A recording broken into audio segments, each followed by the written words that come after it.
I'm so glad you could come back to Fashion Bites today because I'm talking about some questions that readers ask writers. The first one is, where do you get the ideas for your books? Now, writers hate this question, as if not everyone gets ideas. Of course, we all do. But I think the question, where did you get the idea for this book, this story, I think that's a compelling question. And I always like to know where my friends get their ideas. After all, we love to talk about writing. Today I'm going to tell you where I got the idea for Killer Hair. I walked around for years with the first lines of this book in my head. Lacey Smithsonian looked down at the unfortunate woman in her coffin and thought, oh my God, that is the worst haircut I've ever seen. And they say a bad haircut can't kill you. Years ago, when I was between reporting jobs in Washington, I worked for a large hair salon chain that had salons up and down the East Coast. One day, I was in the marketing department and I got a call from a stylist in one of our Virginia Beach salons. And she said that a man had come into the salon that day with an idea for a promotion. Well, they always had to call headquarters if they had an idea for promotion. They had to get the go-ahead. And this guy, first of all, he said he was with our marketing department. Well, this was crazy because all members of our marketing department were present and accounted for. Then he said, well, he was working with the Chamber of Commerce, and his story kept changing. It was a very shifty kind of story, and the facts were slippery.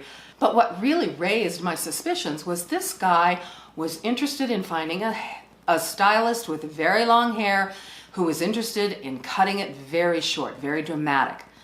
And he was willing to pay $200. Well, I knew that this was not our standard practice at all. Second, for $300, he wanted a videotape of the hair and the dramatic haircut. But for $500, this guy was willing to pay $500 for the haircut, the video, and he wanted the hair. Nobody wants the hair. This was not Locks of Love. This was strange.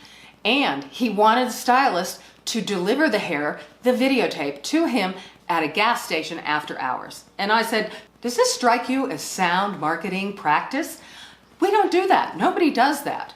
And she said, well, they got a little worried because several stylists were interested because they really needed the money. And they gave this guy their home address. But he was coming into the salon the next day to firm the deal. I said, you have that guy call me. After I hung up, I called the Virginia Beach Police Department and I said, look, I don't know if this is anything. I don't know if it's a prank. I don't know if it's real. And I don't know if this guy has gone to other hair salons in the area asking for women to cut their hair. They took my report. They were very polite.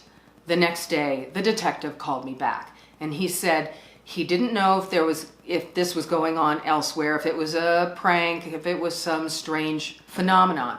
But he did say he contacted the stylist and he yelled at them and told them never to give their home address.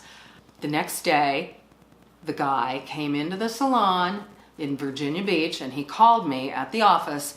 And he was a shifty liar. I said, well, you're not with our marketing department. Are you with the Chamber of Commerce? And he goes, oh, yes, I am with the Chamber of Commerce, and this is a promotional idea. This is going to be great. And I said, excuse me, can you tell me exactly which Chamber of Commerce you were working with? And he hung up the phone, and he left the salon, and I never heard from him again.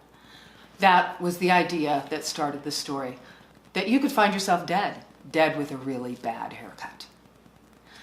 Now, another question that people have asked is, why have I changed the covers and the style of my books? I was published in mass market paperback form by Penguin Putnam through the first 9 books in the series. After that, I decided I wanted to go on my own. And now I am printing them in a larger, more readable format, and the typeface is much more readable. If you had seen the first books, this is Killer Hair, the mass market, Killer Hair, the trade paperback. This one was so small, they should have handed out magnifying glasses with each copy. But they didn't. I got complaints all the time from readers. But now you can get it in the big format.